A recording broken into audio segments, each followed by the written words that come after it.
What's up, everybody? It's Trey Smith with College Game Time, back with another College Game Time YouTube video. Listen, I'm going to be power ranking my top 5 Big 12 expansion candidates since the news of Colorado. Obviously, right now, everyone's waiting. Who's next? You know someone's coming next. Now, will it be one more team? Will it be 3 more teams? That's what's to be determined. I know there's a lot of stuff out there. Oh, it's only going to be 2 teams because it's only 2 pro-rata clause spaces. And, oh, no, they're going to get 4 teams, all right? There's all kinds of stuff, rumors, reports, sources, whatever. Bottom line is the Big 12 is not done. Colorado was just the beginning. And I'm going to rank, and this is going to be very consistent with what I've been saying for really all summer as it pertains to what I think the Big 12 should do. So, Colorado's in. That puts them at 13 teams in 2024. I still think 3 additions are on the table. I know there's going to be some of you that totally disagree with that and think it's only 1 more this cycle. Just from my vantage point, until it's concrete that it will only be 1 more team in addition to Colorado, I'm still pretty strong-headed and of strong mind that it's going to possibly be 3 additions on top of Colorado. So regardless whether it's 1, 2, or 3, it's going to be 1 or 3, I believe. Here's my power rankings, okay? Number 1 on the list, the number 1 target, if I'm Brett Yormark, is the Arizona Wildcats. Very consistent with what I've been saying, and I think there's a very good chance, very likely chance this happens. I don't think I don't know what's going on with the Pac-12 in this media thing. I mean, at this point, like, no one does. And you can spin it you could spin it both ways however you want. The bottom line is, Arizona, I think they would have already made this move had it not been for their president, being put on the board for the conference or whatever it was within the last several weeks. So that's probably made it a little more tricky, but I don't think this is a if situation as much as it's more of a matter of when. But that's number 1 on my list, Arizona. I think the basketball brand speaks for itself. Football, listen, it's not going to be your bell cow on the football field, but they're going to, this is a team that's on the come up, and it's a team that has a solid history on the football field. Maybe not recently, but they have had, periods throughout the course of, the last several decades, including this one where, they've done some good things. I'd say number 2 on my list, and this is going to surprise some of you because I'm not going to say Oregon and Washington. When I initially heard the Oregon-Washington news, I thought, that's what you have to do. You go get Oregon and Washington, you get Arizona, and that rounds out this next round of realignment. And honestly, I have them on my list, and I'll explain why I have them lower on my list than where probably a lot of you have them in just a second. But number 2 on my list is UConn. I have, from the beginning, been a very strong advocate for UConn to join the Big 12. I know people get so put off by their football program, and I don't really understand it. I get it. Their recent history has been horrible, but that's not the full body of work they've put together. They can, and I believe will, in the Big 12 have a quality football program, but that's not why you go get UConn. You go get UConn for the basketball brand. You go get UConn so you can add another blue blood on the basketball court into your conference to go with Kansas. Do we sit around and talk about Kansas football? No. Maybe last season because they had some fireworks early last season, and it's looking like they're going to have a solid team this season, and they do seem to be a program on the up and up. But let's not forget, Kansas football won 1 or 2 games in 3 consecutive years. But the basketball program is what made them valuable, and that's why I think you get UConn in. In fact, I made a video over a month ago called How the Big 12 Can Bulletproof Themselves. And I don't remember what my exact words were, but I'm pretty confident the way I defined bulletproofing itself meant that what they could do this round of realignment so that when the next round of realignment happens, they're not the victims and the ones that everyone's after, but they're the ones on the attack.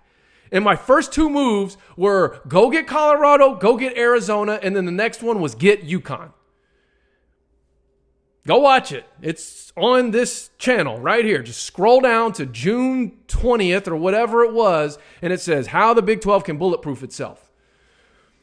But UConn, I mean, I've got UConn a lot higher on my list, I think, than a lot of other Big 12 fans. And I don't understand why there's so much resistance from people who resist them. Now, if you're a UConn fan resisting it, I'm not talking to you. That's your team. That's where your loyalty lies. Like, I'm not going to sit here and try to convince you why you should want them to join the Big 12. I know there's a strong sort of faction of the fan base that does not want them in the Big 12, that wants them to stay in the Big East, particularly on the basketball side of things. They see it being a retread of what happened in the AAC with the traveling issues and all of those different things.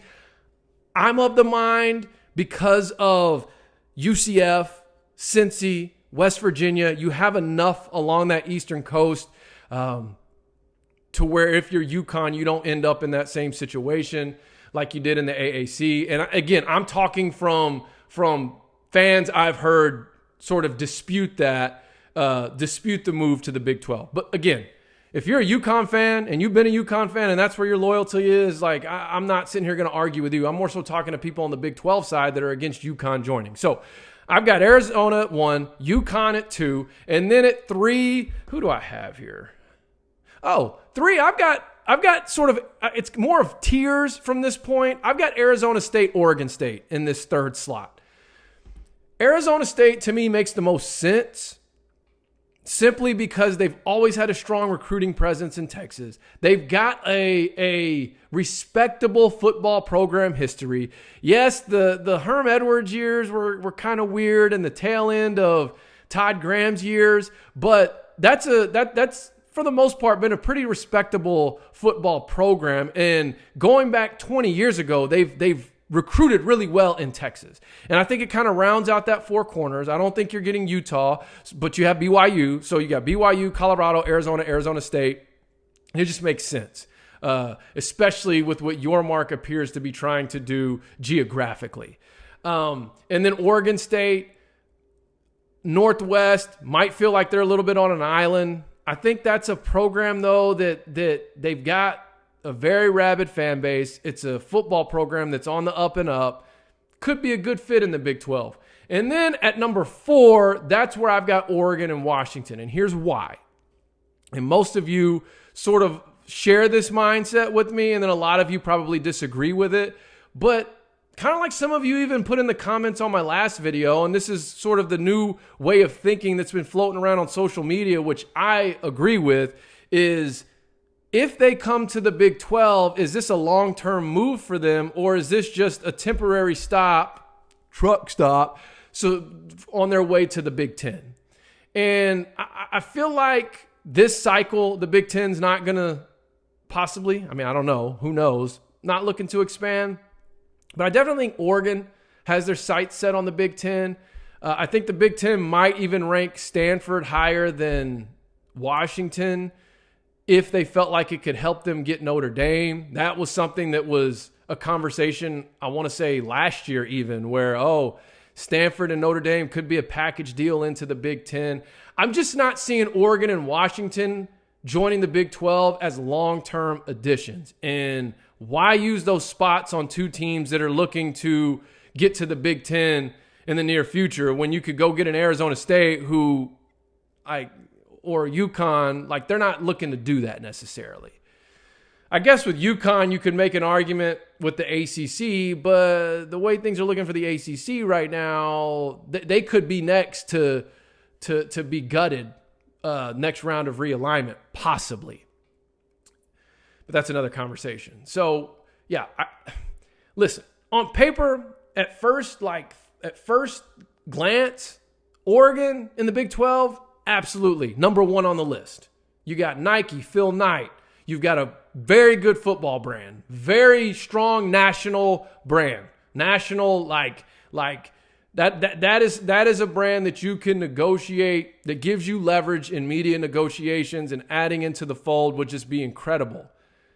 But if it's only going to be for, a very small window of time before they jump ship to the Big Ten, and now you have to deal with the same level of optics that you had to deal with OU and Texas and whoever else, I just don't think it's worth it. So they're on the list, obviously. It's stupid not to put them there. I just don't know that either one of them would be long-term additions. And so that's why I've definitely got UConn above them. But more so, that's why I would put teams like Arizona State and Oregon State above them, simply because Oregon State and Arizona State, are going to be long-term additions to the conference. And then and then for number 5, it's just G5. Any G5 schools that could add value. I think at this point, San Diego State. I see a lot of Memphis. Like even oh man, who just had Memphis, like a very credible sports reporter had Memphis. I just don't see that happening right now. I also think, obviously SMU, being right in DFW, there's no interest there. I think TCU and Baylor would definitely have something to say about that. But really on a G5 standpoint, I would say San Diego State, but even their buyout, I don't know. So if there was a G5 team, I don't like to refer to UConn as a G5 team, even though I know on the football side of things, that's technically what they are. But outside of them, if there's a team that could add some value, which would probably only be at this point San Diego State, even though their buyout is just astronomical, that would be 5. So to kind of run it back down, my power rankings for the Big 12 expansion candidates, I've got Arizona at 1. I've got UConn at 2. I've got Arizona State, Oregon State at 3. I've got Washington, Oregon at 4. And I've given my reasons for that. Okay. Obviously, they would be number 1 if not for the reasons that I gave, possibly. And then 5 being any G5 schools that could add value. So let me know in the comments who power rank your top 5 expansion candidates for the Big 12, and let's see how this thing plays out. I am curious. I've written some stuff over on collegegametime.com pertaining to AAC schools looking to jump ship possibly to the Pac-12, and how they maybe need to be a little bit more patient and see how things play out, because the Pac-12 may very well be gutted by mid-August, and I'm not so sure that if you're an AAC program that you're going to find yourself in a better position joining the Pac if that were to happen, which it still could. But let me know your thoughts, and that's it for today. Trey Smith, College Game Time.